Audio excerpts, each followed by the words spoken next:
Vladimir Putin लगातार 5वीं मर्तबा रूस के राष्ट्रपति बन गए हैं। 15 से 16 मार्च के दौरान वोटिंग हुई। पुतिन को 87.29% वोट मिले। उनके विरोधी निकोले खारितोनोव को 4.3% वोट मिले। फासला बहुत ज्यादा है।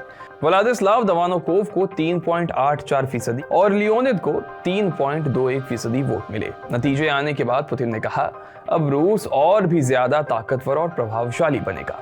रूस नाटो विवाद को लेकर भी पुतिन ने कहा, अगर अमेरिका नेतृत्व वाले सैनिक संगठन नेटो और रूस आमने सामने हुए तो दुनिया तीसरे विश्व युद्ध से एक कदम दूर होगी। मुझे नहीं लगता कि कोई भी ऐसा कुछ चाहेगा। आंकड़े बताते हैं कि पुतिन की लोकप्रियता का ग्राफ लगातार बढ़ता जा रहा है। साल 2000 में उन्हें 53.4% वोट मिले। 2004 के वक्त में पुतिन को 71.9% वोट मिले। 2012 में 63.6% वोट, जबकि 2018 में 76.66% उन्हें वोट मिले। 2024 में रिकॉर्ड बना 87.29% वोट हासिल हुए। इस जीत के साथ पुतिन के 2036 तक राष्ट्रपति बने रहने का रास्ता अब साफ हो गया है। इससे पुतिन सोवियत संघ पर करीब 3 दशकों तक राज करने वाले स्टालिन से आगे निकल जाएंगे। रूस की खुफिया एजेंसी केजीबी में 15 साल तक अधिकारी रहे व्लादिमीर पुतिन की गिनती आज दुनिया के सबसे ताकतवर नेताओं में होती है। 15 साल तक काम करने के बाद साल 1990 में पुतिन केजीबी से रिटायर हुए। इसके बाद सेंट पीटर्सबर्ग के मेयर के सलाहकार बन गए। 1994 में डिप्टी मेयर बने।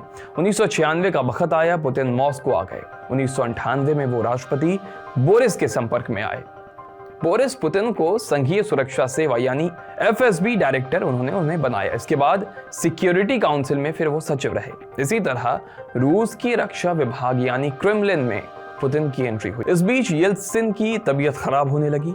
येल्त्सिन अपने उत्तराधिकारी की तलाश में थे। 1999 में पुतिन को प्रधानमंत्री नियुक्त किया गया।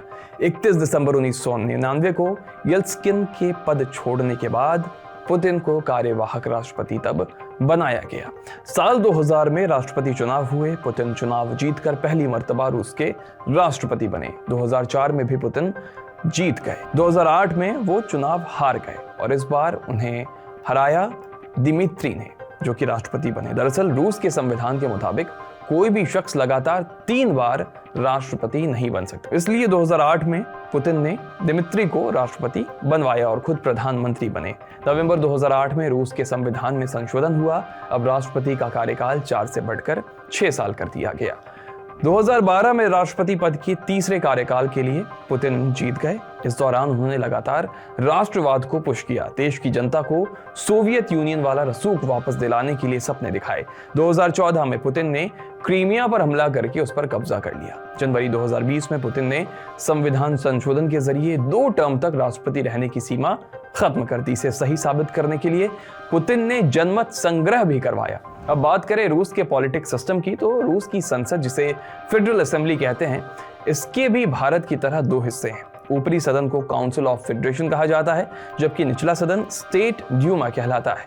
रूस में राष्ट्रपति का पद सबसे पावरफुल होता है। भारत में प्रधानमंत्री का जो रोल है, रूस में वो पावर राष्ट्रपति के पास होती है। पावर के नाम पे दूसरा नंबर आता है प्रधानमंत्री का, जबकि तीसरा सबसे शक्तिशाली शख्स होता है फेडरल काउंसिल यानी ऊपरी सदन का अध्यक्ष।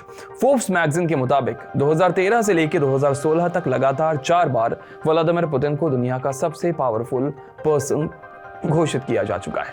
व्लादिमीर पुतिन रूस के सबसे अमीर व्यक्ति भी माने जाते हैं, जबकि उनकी बेटियों की गिनती रूस की सबसे अमीर लड़कियों में होती है। इसके अलावा पुतिन की रूसी अरबपतियों के ग्रुप में एक मजबूत पकड़ है। तो ये पूरी खबर थी जो हमने आपको पुतिन के बारे में बताया, उनके इतिहास, उनके पूरे उस हिस्से को हमने बताया जब वो कहाँ से केजीबी से आके उन्होंने राष्ट्रपति का एक पद ग्रहण किया।